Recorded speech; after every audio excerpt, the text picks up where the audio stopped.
How we doing, Schmuck family? It's always great to see you guys, and yes, this is me from 6 or so years ago, swarming down a city with Charles Martel and Boudica secondary, with Pelagius and Jones. And as you could tell, it's very, very evident that I had no idea what I was doing in this game. Bruh. Yeah, my first commander guide was telling people that Joan Cao Cao is a viable pair. But listen, we don't talk about those days, because things were just different, okay? It worked. Back then, weird commander pairs worked, okay? Not everybody had the best commanders, so this pairing did work back in the day. I can vouch for that. Oh yeah, and I used to have a face cam on back then, so those viewers from back in the day, they actually knew what I looked like. I used to have a bunch of videos back in the day. I mean, look at the video that's on the screen right now playing. This was one of my first videos I've ever uploaded, and it was basically an unfiltered video with face cam. And back then things were different. I just wasn't so shy in front of the camera, and I basically whipped it out every single video I made. This is actually the start of my journey of how I became a drama focused Rise of Kingdoms content creator, and this is actually my native kingdom. Join me in my history in Rise of Kingdoms and follow my journey on how I became a Rise of Kingdoms content creator, and more specifically how I started covering drama content. I'm going to be showing you guys some of my oldest clips, some of the videos that I unlisted and deleted from my YouTube channel. Some of these clips, you can see that I'm making lots and lots of newbie mistakes.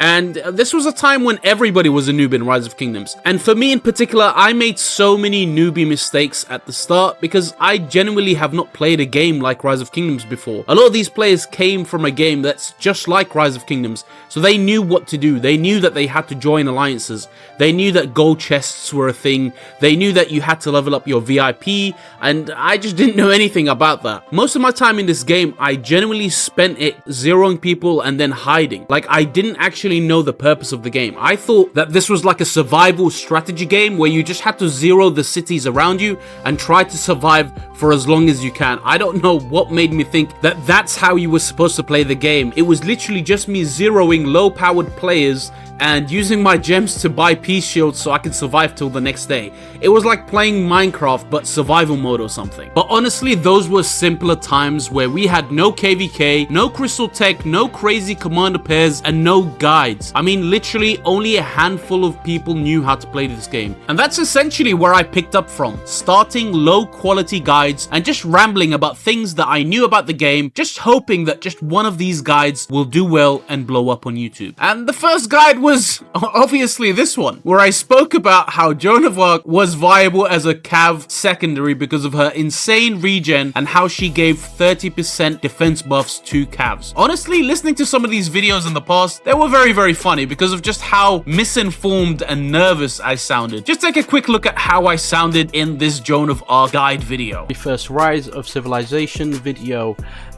Today we're going to be discussing what's potentially one of the tankiest cavalry duo you could find in the game. I'm not gonna lie, guys, I remember recording this, I was nervous as hell. And who else to choose other than Joan of Arc?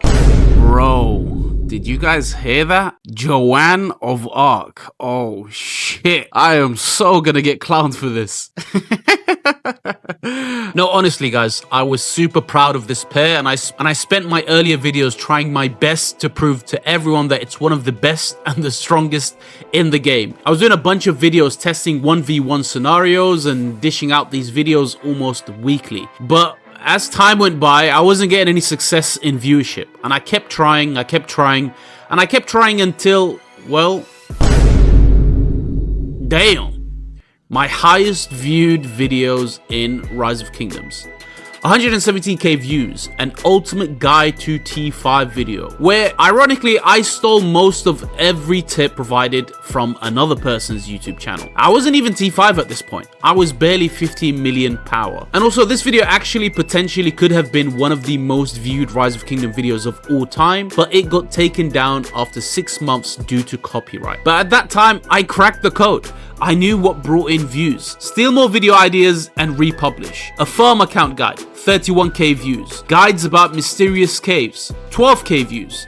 Anyways guys, over the years that went by, I uploaded videos every now and then, and by 2020, something happened in my life that made me put on the mask permanently. I completely quit uploading on my channel, I unlisted almost every video, and I took a very long break from YouTube, settled in a DC'd kingdom, and was just getting my life together. Until 2024, where I resurfaced again, and the era of Legend Ronnie, Gecko Gaming, Dragothian, Shishi42, and all the OG content creators quit the game. I decided to drop my first ever controversial video, which was the downfall of the ROK content creators, just to really feel what the new community is like, and probe how the audience will react to drama videos.